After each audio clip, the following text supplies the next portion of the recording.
Hello, hello, hello, and welcome to another episode of Wake Up to Your Life Magic. My name is Dr. Helmut Lucero Love. It is so good to have you here, and I'm very excited about talking with someone who has done a lot of good time in business and has a really great spiritual perspective as well, which on the show is something that I love to chat about. I want to remind you to please share this with whoever you think might enjoy learning, expanding their mind a little bit, and remind you that you can learn more about us at wakeuptoyourlifemagic.com.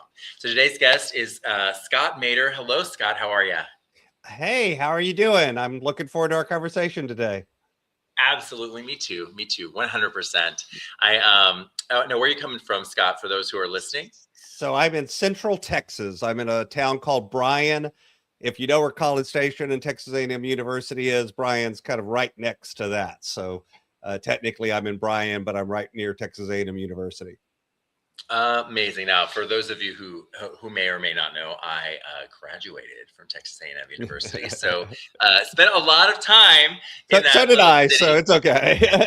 Yes, you did, and that's always great. I love that we're just two Texans talking about. So we could just start talking about. We could talk about the chicken, and we could talk about Anyway, I'm sure. Yeah, I'm sure the oil.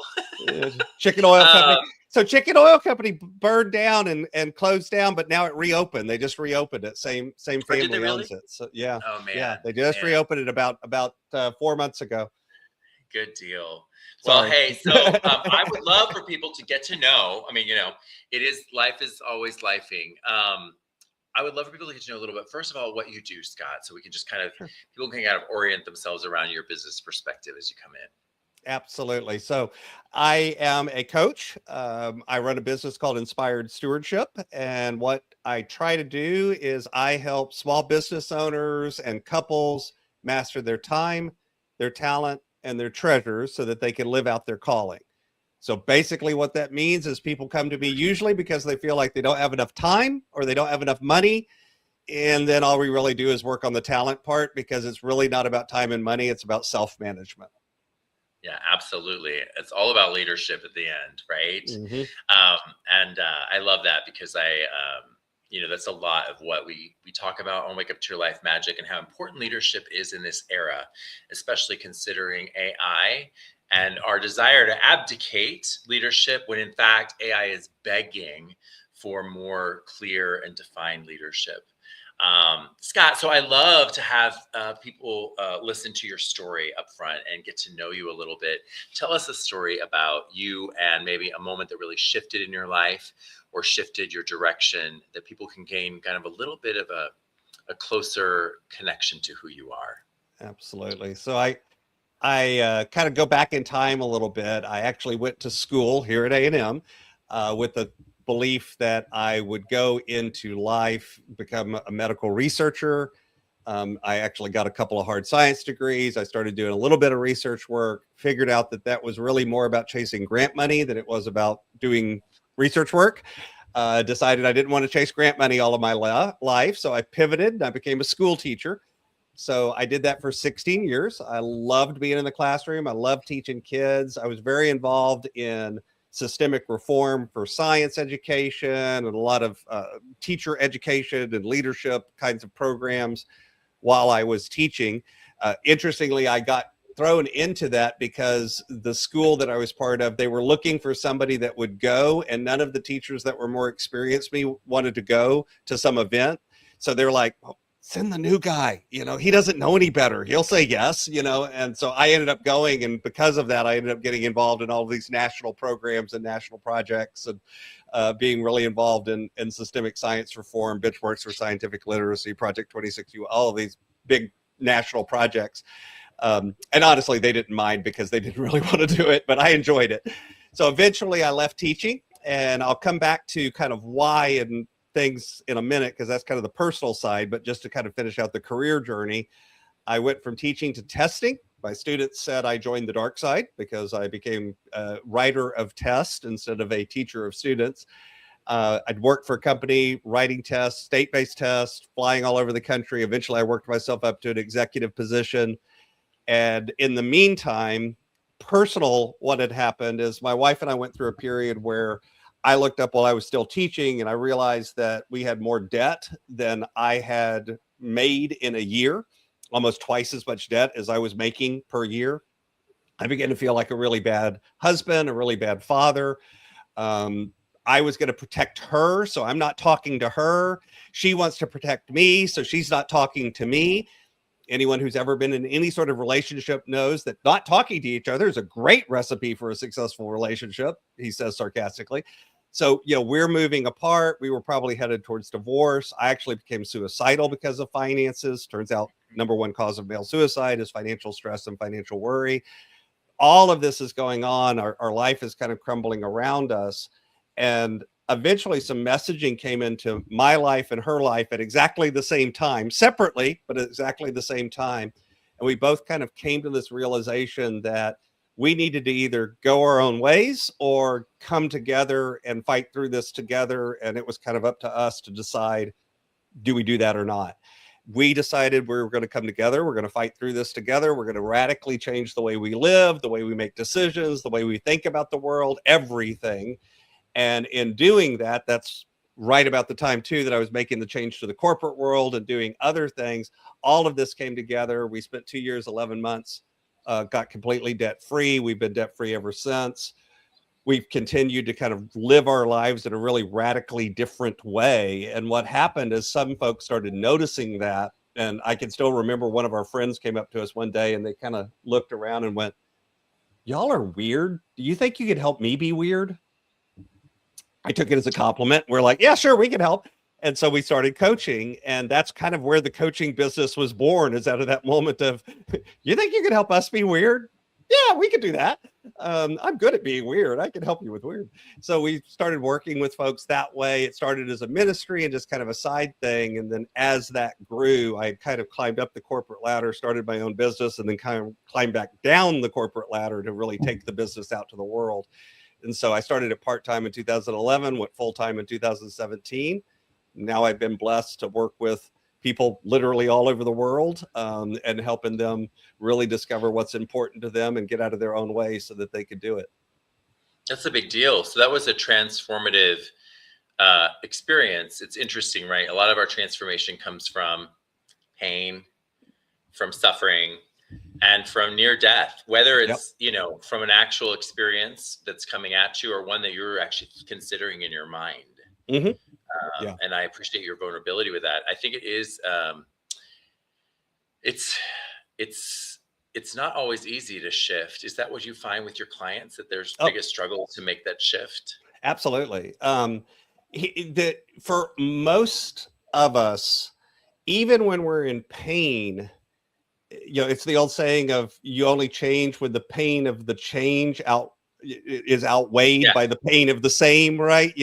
Staying where I'm at hurts worse than changing. And there's a lot of truth to that. Even in a painful situation, it's like, well, yeah, but I know this. I'm comfortable here. It hurts when I do this, but I know it's going to hurt, so it's okay.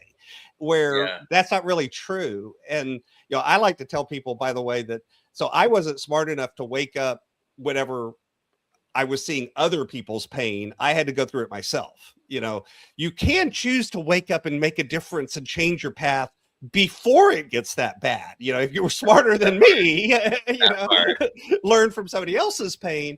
But yeah, most of us don't, because it's comfortable. It's even if it hurts, it's the thing I know. And change always feels scary because there's always a certain degree of, but I don't really know if this is going to work. And for a lot of people, they've tried before. They've tried to change before. They've read the books, and they've done the changes that people tell them, and they've set the New Year's resolutions. I don't know how many clients I know that come to me and they're like, "Well, I really need some help getting my finances in order for the 5th time." Because they've done it before, and they've actually succeeded before, but it always reverts back because they haven't really dug in to do the things that make it sustainable, and not just an event, but a real change.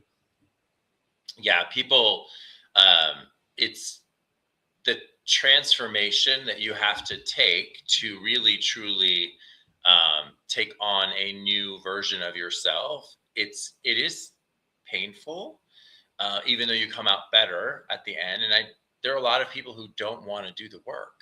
It's Yeah. just what I think it comes down to, right? So let's talk a little bit about your vision of, as you're helping people, and they're getting the results of what you're doing. How do you kind of see that in the context of kind of helping the world or helping the vision? How do you sort of expand that, and what is your sort of the pursuit of your work? So for me, I really believe that when people shift their mindset from one of ownership and self-interest, so I call myself a stewardship coach, and stewardship definition is manage, not own. Right. So stewards back in the day were the guy that the lord of the castle, he owned all the property, he had to collect all the taxes, but the Lord doesn't want to do all of that busy work. I mean, he wants to go off and hunt, and do the falconry and all of that stuff. So they hired a steward, and the steward lived in a really nice house, was real well taken care of, but didn't own anything. It was all the Lord's, and they managed it on behalf of the Lord. And so it's become a religious statement, but the truth is it's really not faith or religion. If you're honest with yourself, you'll realize all of the resources that you have today, you only have them temporarily. At some point, no matter who you are, they're going to pass on. I've never seen a U-Haul following a hearse, right? That's the old joke. And so if you realize that it's not really yours, it's just yours temporarily. And I don't care if that's money. I don't care if that's time. I don't care if that's relationships. I don't care, if it's your company. Then if you change your mindset to one of I'm managing it, well, then who are you managing on behalf of? What's the bigger picture? Because it's not just about self-aggrandizement. Then it's also, you begin to look at others and say, how am I helping my family? How am I helping my kids? How am I helping my neighbor? How am I helping the person down the street? And so for me, it's the ability to work with individuals to help them shift their mind. I look at that as dropping stones into a pond. It begins to send ripples out, because if their mindset's different, now they're interacting with people differently. That changes the way those people experience the world, And so my one little change isn't one change. It has no choice but to ripple out and affect other people. I always wish that there was a way that we could pull back and see how something that we do ripples out into the world and changes the whole world, because I think it does. It's the butterfly effect, but in a positive way. The butterfly flaps its wing and creates a storm. And I don't think enough of us think of the world that way, because that also means that if you're interacting in a negative way or in a selfish way, that also ripples out into the world and affects everybody else. It does, pain and love, right? Yeah, both sides. And I'd rather be on the love side. But it's weird, because also the infraction of the pain creates wounds from which people learn. So if they heal, interesting, right? It's this interesting sort of dance that we have. Yeah. And I admire that a lot. I do think those of us that are where I used to call it, I have learned and heard the example of the sort of dropping something in the drop. I've always thought of life as a tapestry, and sort of like your life kind of comes in and you start weaving. But some of us are kind of intentionally weaving with direction, and others are sort of like, hey, just hanging out. And the reality is, you want the goods to be stewarded by the people who are taking us a good way together, right? With some intentional stewardship, right? And I don't know about you. I can think of a few people that maybe are and they're tying some knots occasionally too. Absolutely. And then I always go, when I see that, I'm like, who hurt you? What hurt are you? Yeah. It's not in a bad way. Said the pain can create good, but only if people go through the work of healing. And I always try to add that caveat, because I think if you're just hurt and you stay in that hurt place, then hurt people, and we lash out, we do negative behaviors, but you do have to spend the time and the energy and the self-effort and again, I'm a firm believer in, counseling and get the help, Yeah. whether that's a 12-step program, a counseling, a coach, just friends and family, but find the help to heal, because when you Yeah. stay in the hurt, it doesn't grow. And I agree with that. And what I think is interesting is that a lot more people today have a lot more access today to a lot more information today that can help them with that journey. Yep. And so I think the positive side of what we're embarking on, you, me, and others that are in this work, is that there's increased accessibility to help, to support, to healing, right? However, I also believe that there's now, therefore, the next level of things in the system that we're used to or we're okay with today. We get to systemically kind of ask, is it okay going forward? Mm-hmm. And I personally, and that's why we're here talking about Wake Up to Your Life Magic, I believe that we're in a time and an era in which we need to start seriously looking at certain parts of our system and asking, is this actually working well? And we have, we figured out how to make money really well, right? Our capitalistic, in a good way. I think it's, I think it's a great thing. We have lifted up nations and the globe out of sheer poverty across the globe with capitalism. But now we're in this place, and I think we feel it. The pandemic, we had to stop, right? And we had to sort of go like, hey, where are we going? And I know we had talked a little bit about this. The Wake Up to Your Life Magic is about finding purpose, finding your spiritual center, and looking at different aspects of life. And one of those aspects we said we kind of delve into, which is a fun one, is morality. And I think I talk about it being an elevated sense of morality. There are 3 areas I talk about in the book, and so we'll kind of we'll delve into these together.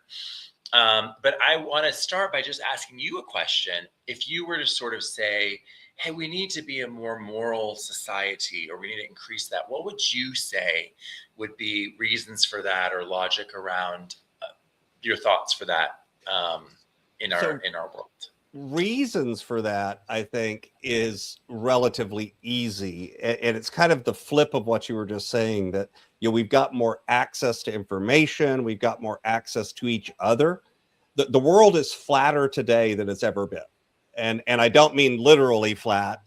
I mean my ability. I've worked with clients in 20 countries. I did that when I lived in the middle of nowhere in South Texas. I just recently moved up here to Bryan. I used to be 2 hours from anything. I was literally in the country. And I used to tell people I live an hour and a half from the closest Walmart, Starbucks, or McDonald's. That kind of gives you an idea. And yet I was working with people in Germany and Switzerland and all over the world. So if we're that connected, that it means that we're affecting each other that much. It literally, we are not isolated in this country anymore, or in any country anymore, to the level that was true even 20 years ago, even at the 2000s, the turn of the century. From then to today, it's flattened even more. You go back to the 80s, and it was nearly impossible to connect with someone on the other side of the world. It was pen pals. That was about all you could do. And now I do that on my phone. I can do that on my watch. There's all these different ways.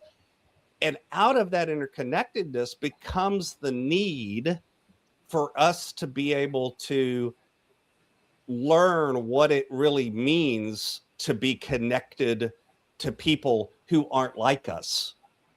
And I don't mean that in a negative way. I just mean they didn't grow up where I grew up. They didn't go to the same schools that I went to. They didn't, they don't look like me. They don't speak like me.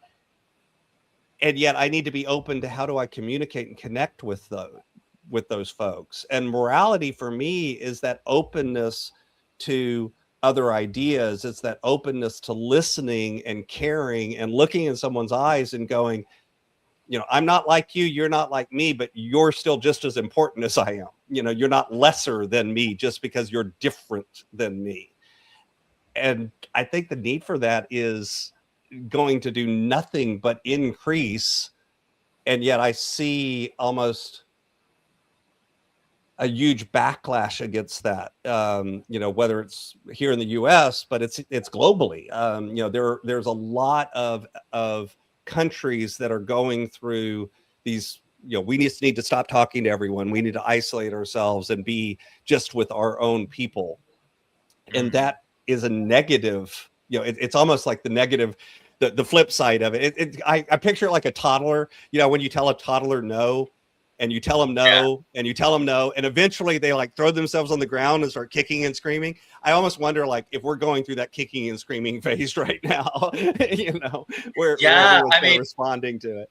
I see that. I see that. I will say I do feel that we are um I'm going to make a broad statement. I feel like we worship money over Mhm. the love of one another. Way too And much. that, like, capitalism is taken to a certain place with that. And Right. so I look at systems of business have basically, like, because of technology, Mhm. we no longer feel personally connected to the pain that we're creating. Right. So, I use the example of like, let's just talk about gambling, right? I, I'm not particularly fond of gambling, but I have done some gambling in my past and I enjoy the play of it, but it's not been a problem for me, right? Mhm. Now, for some people, it's a problem for them, right? But we have entire industries built on playing with your money. Mhm. And we as a society don't care for you to help you if you lose your way. But take it back. If it was an other time and we had lived on the street together, we really knew one another and we knew that this neighbor's really struggling with this, right? Or dare I go back to teepees, right? Or Mhm. whatever model you want to go to, Right. we would have been more connected and we would have known, you know what? I'm not going to gamble with Johnny because he's struggling to Because he's pay got a his problem. bills. Yeah. Yeah. And his wife and kids aren't eating because of it. Right. Mhm. And now we know Johnny's has that problem. And so the community that was around him is gone. Instead, a big tech company is playing games and helping Right. him to become further addicted. And I'm just using that as one example Mhm. where we will celebrate people who are completely creating devastation in the lives of others. And it's because, so going back to capitalism as an example, what people forget is that if you go back to like Adam Smith, which is one of the early writers on capitalistic culture, he actually talked about compassionate capitalism. He talked about capitalism where it wasn't just make money and that's the end all. It was make money by doing things that care for others, by providing value for people. And now we've defined value as anything that makes me money. Well, Right. that's not It what doesn't matter value what it is. is. Right. No, exactly. Now, in the book, I speak. So, you tell me which one of these you particularly take stock with. I talk about three tribes that I particularly take issue with. One is call them the engineers, people building things that make things addictive, that make things right, just manipulative, right? And just AI. There's risks around what we could build. There's so much morality to think about with tech. There's media, right? The amount of, like, people don't recognize when you become a creator, you're taking the responsibility of a preacher or a teacher, right? You're now putting your material out there and affecting lives that can be little young lives or older lives, but there's a moral responsibility you have for the messages. And the third is actually traditional religions, meaning Mm-hmm. it's okay somehow to malign entire groups of people as unworthy, right? When you're standing in a traditional religion, and that can be so dangerous too, right? And those, all three of those funnel huge amounts of money, right? It's a huge business, Mm-hmm. religions. It's a huge business, technology. So yeah, so I think of that as, if we want to move to the next level as a society, we got to start asking questions about these games we're playing Right. with other people. No, I think where the root kind of problem is you were talking earlier about, kind of when we lived in a community where we knew everybody and we kind of knew everybody's business, and therefore we would treat people a certain way because we knew their history and their, we're not going to invite Johnny to the bar. Yeah, we're not going to invite Johnny to the Yeah. bar because Johnny has a drinking problem, kind of thing. And there's a good side to that, but the thing is, the flip of it is, that's also kind of wired into us that that small town was us, and when the outsider would come in, they were them, and there isn't any problem with being us.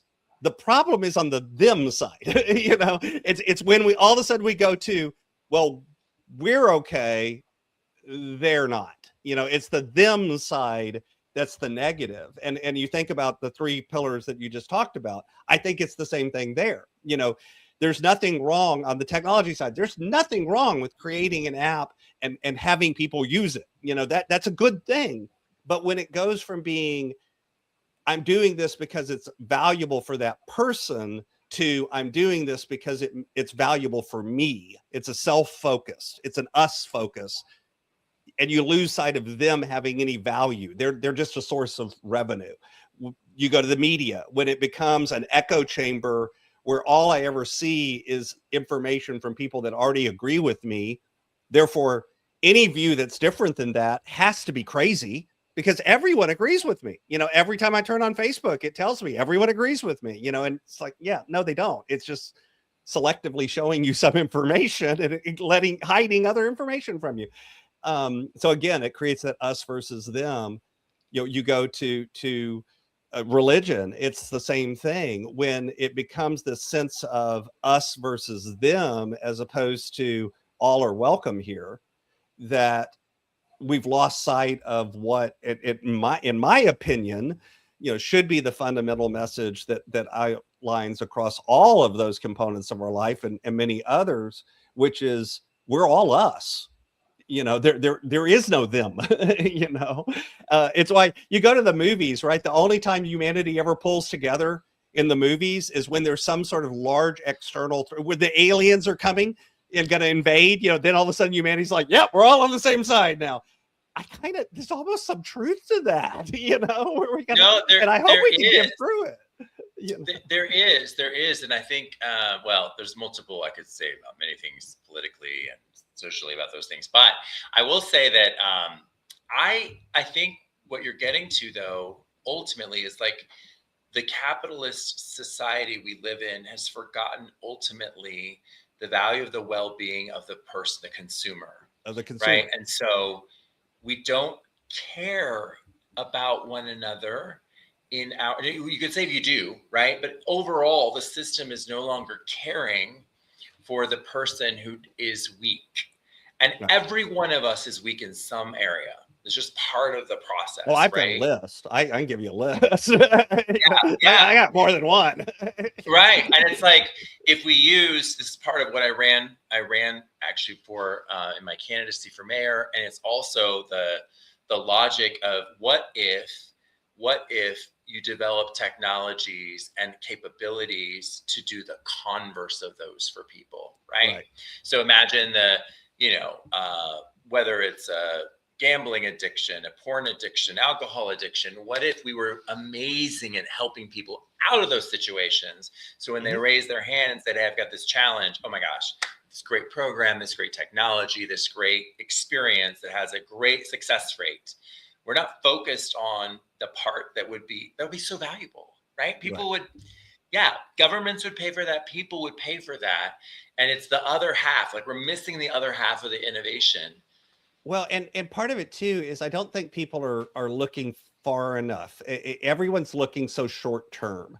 And what I mean by that is, in the short term, I can make more money off of you if you're a consumer and I can get you addicted to my service and provide it and whatever. But that has an extinction period. That alcoholic eventually is not a consumer anymore. Right. They've either passed away or they've moved past, you've lost them.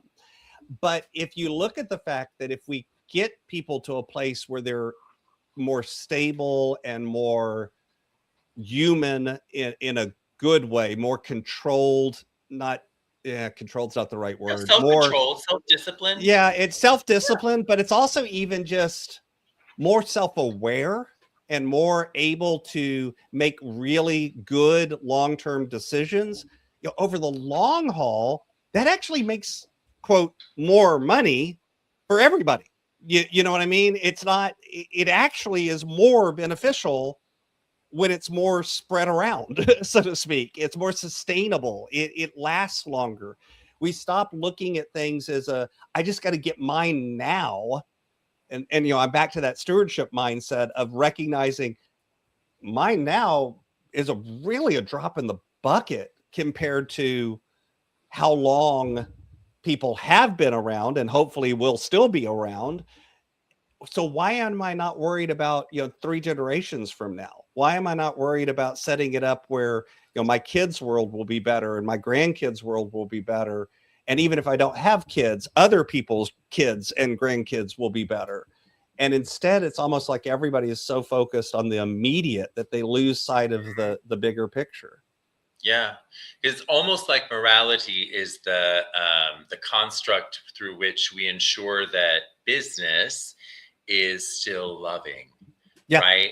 And ultimately, I mean, you're 100% correct, because if we didn't take as much money from your gambling, or we didn't keep you in prison so long without helping you to actually recover, you would be a more productive member of society. There'd be more money there because you would be out there creating and producing, and we'd be in a happier place overall. Yeah. So I can see even the economics of it, right? You know, it's hard to get people to look at it that way because, again, the messages that we get, you know, back to your media messages, the religion messages, the cultural messages, we're sort of all it's like fish in water. You know, fish don't know that there's water, you know, because they're swimming in it. We don't know that there's air because we're surrounded by it, you know. Right. I mean, we do, but we don't, you know. And think about it. You're day to day walking around. You don't think about the air unless the wind is blowing really hard or something like that. Otherwise, you just kind of ignore it. We become so normalized to anything that we ignore it. It become, we're blind to it. And once we reach that level, again, this is back to, we've got to do the hard work to step back and get out of that echo chamber, get out of the, you know, step out of the ocean and look back and go, we were surrounded by water. And turns out the water has things that it's been telling me. And it was true. It's not even that it was a lie, but it wasn't complete. You know, it wasn't the whole story. There's more to this world than just this pond that I'm in. Right. You know, the universe is bigger than that. And to me, it's a beautiful thought to realize that it's not terrifying to me to look up in the night sky and go, boy, I am a little speck on a big planet. You know, to me, that's more like, wow, that's awesome. You know, how beautiful is it that this whole universe exists and I get to be a little piece of it. I love that. I wish I thought like that more often. I often feel completely converse, and I know it's probably not healthy.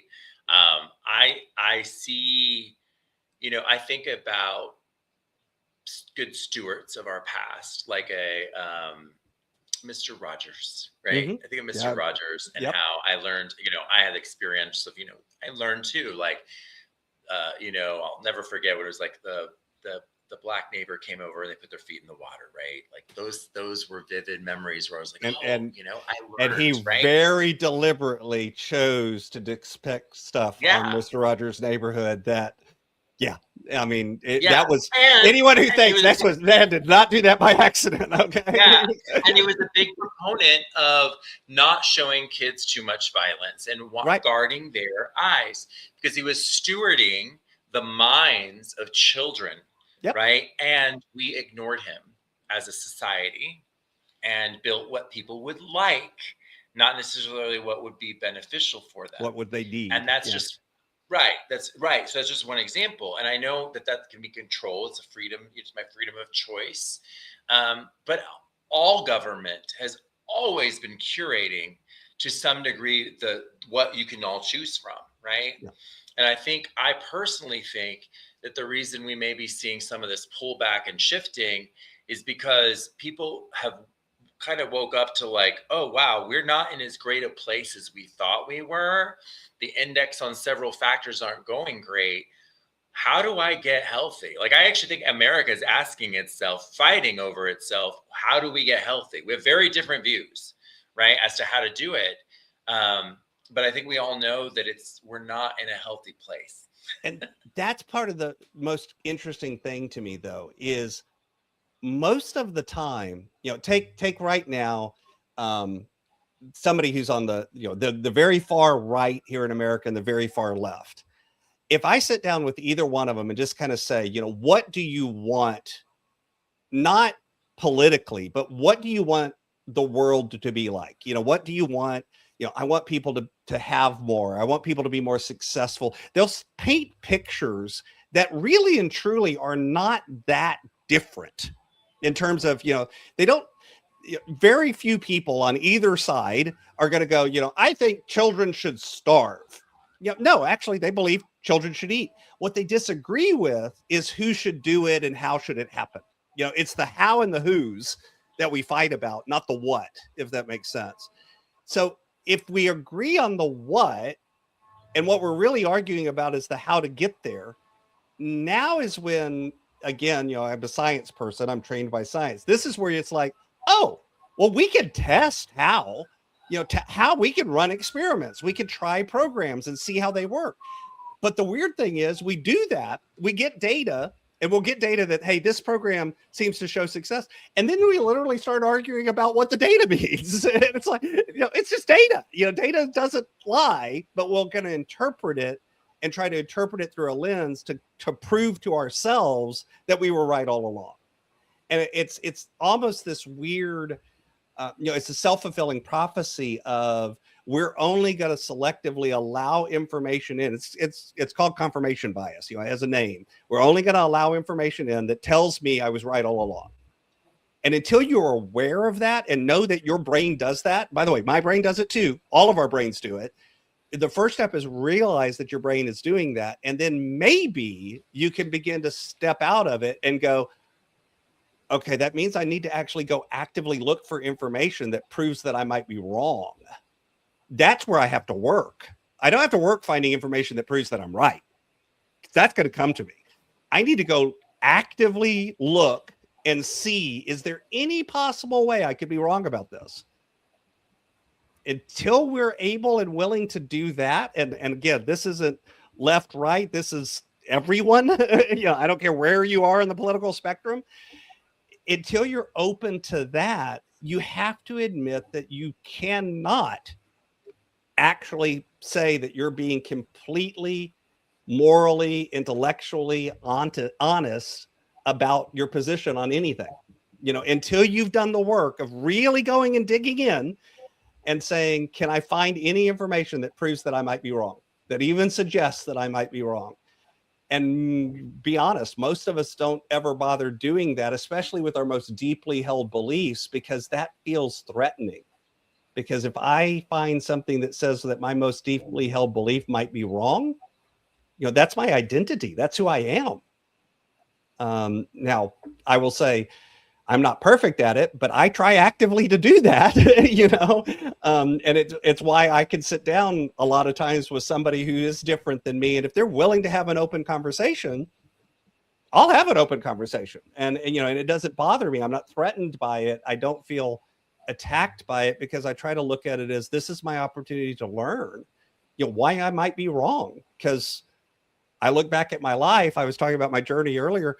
There's a lot of things that I was wrong about, so I may still be wrong about stuff because, I was wrong in the past and it got me in bad places. So I should be open to that. And yet, boy, is that hard for all of us as people. That is just hard. Yeah. I think it is hard at the individual level, but at the collective level, I think the division is distracting us from crucial work Absolutely. that needs to be done. And that's what I guess And I think it's concerns me most. 'Cause intentional to your too. point, yes, I think so, because you want to make the other side look like the bad guy, as opposed to both sides admitting we're not doing well Right. and we need to meet in the middle, right? It's shorthand. It's and there's easier. various reasons for that. It's easier. It's the tribalism. If we have an us, well, to have an us, we have to have a them. So I'm going to create a them so that I can have an us. And it, it's shorthand. It's wired into us, unfortunately. It is. It's interesting because it was always my pet peeve in large corporations and a lot of the business work I do. It's like, you're in the same team. Like, this is not making sense, right? The conflict's no longer productive. And yet we'll do it. And AI, of course, AI even heightens that even more. So let's shift a bit. I appreciated that conversation a lot. I think it's something we don't talk a lot about, and should, if we're to be stewards of capitalism in a productive manner. No, I'm curious stewards of the world. About, yeah, no, that's true.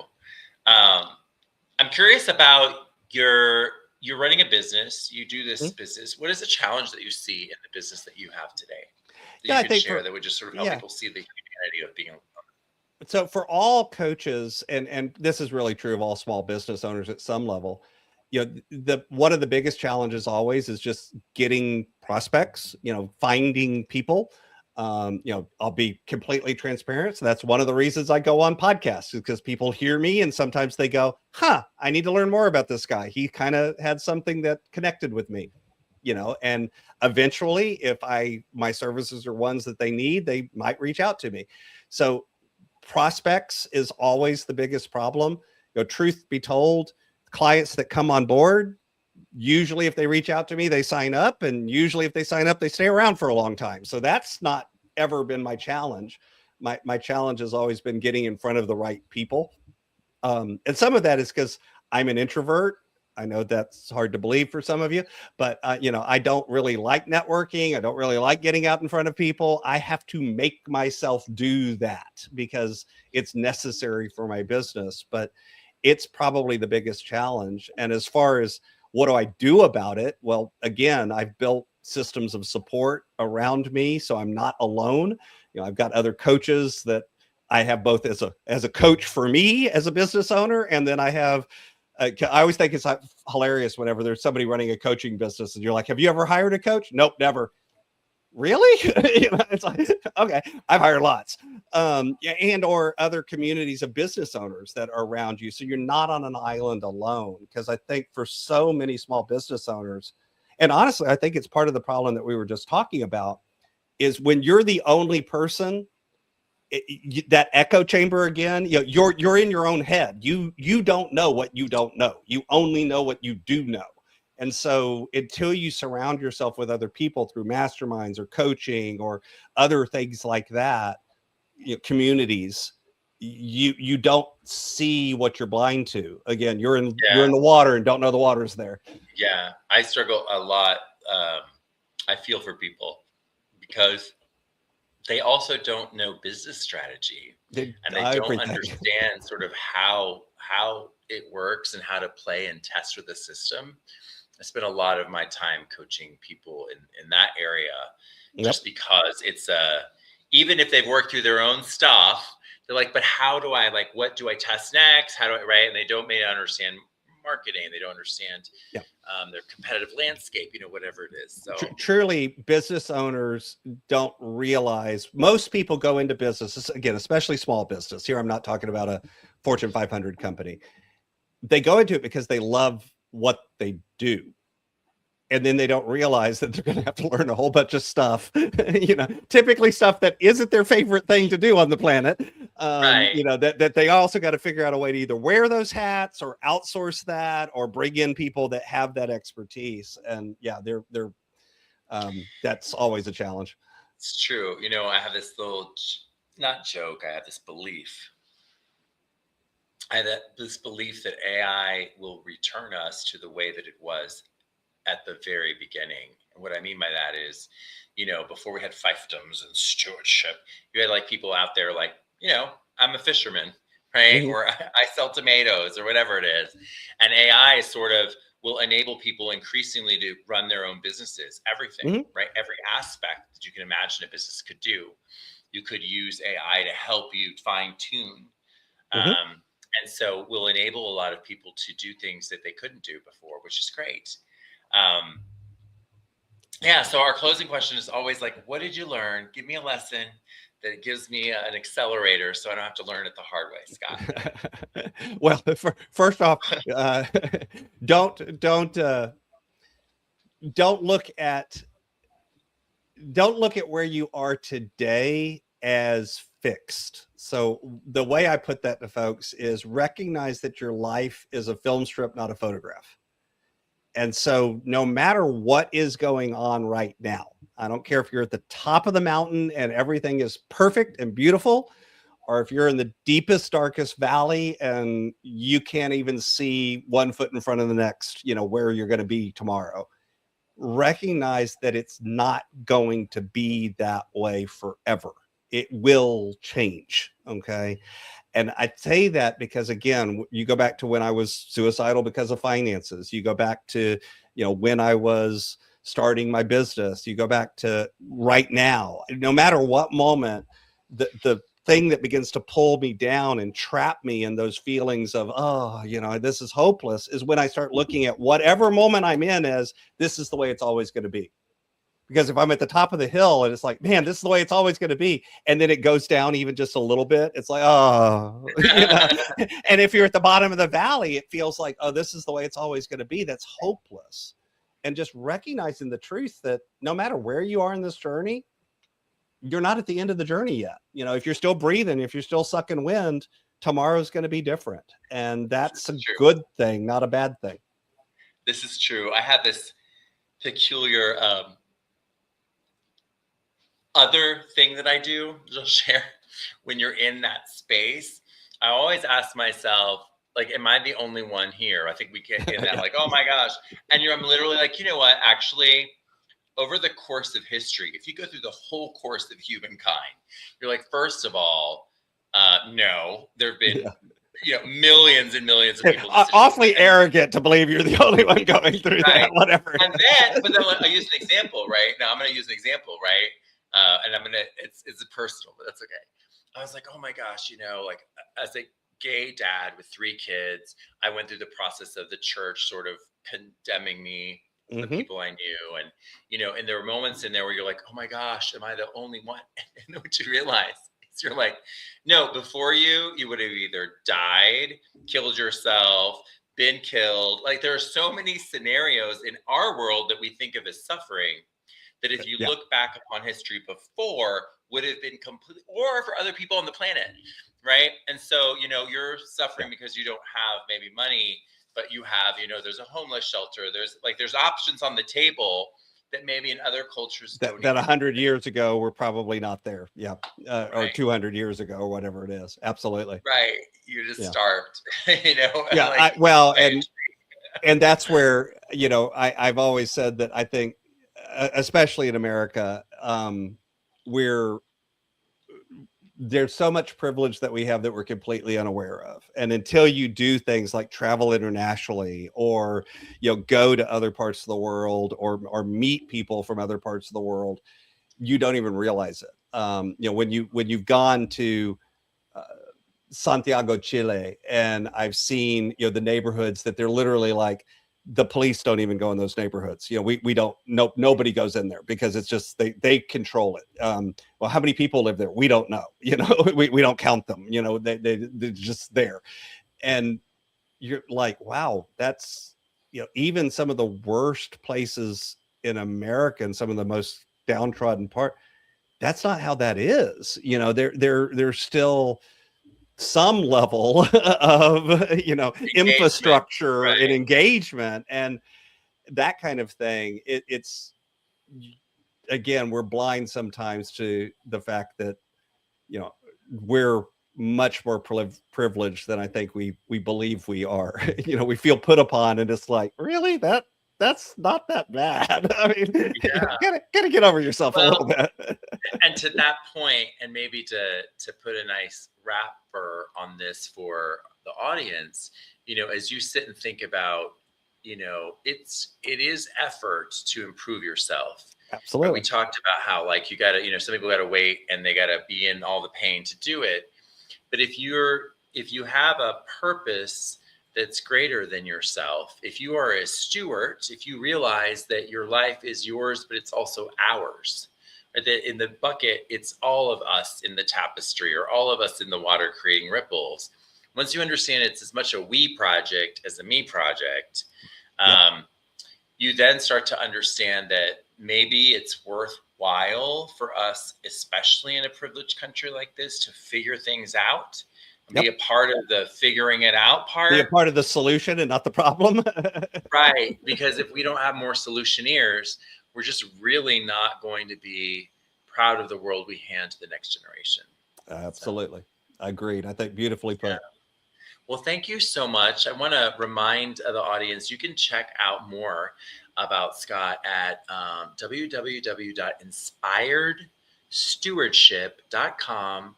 And he's got a /wake up if you want something very specific for us. That's inspiredstewardship.com.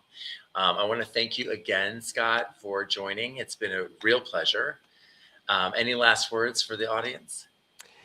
I think really at the end of the day, it is step back and reevaluate where you're at. And if you're not where you want to be, know that you have more choice and more power today than ever before to go someplace different.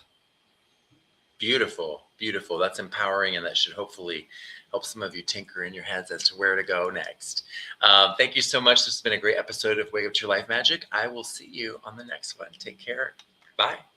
Bye.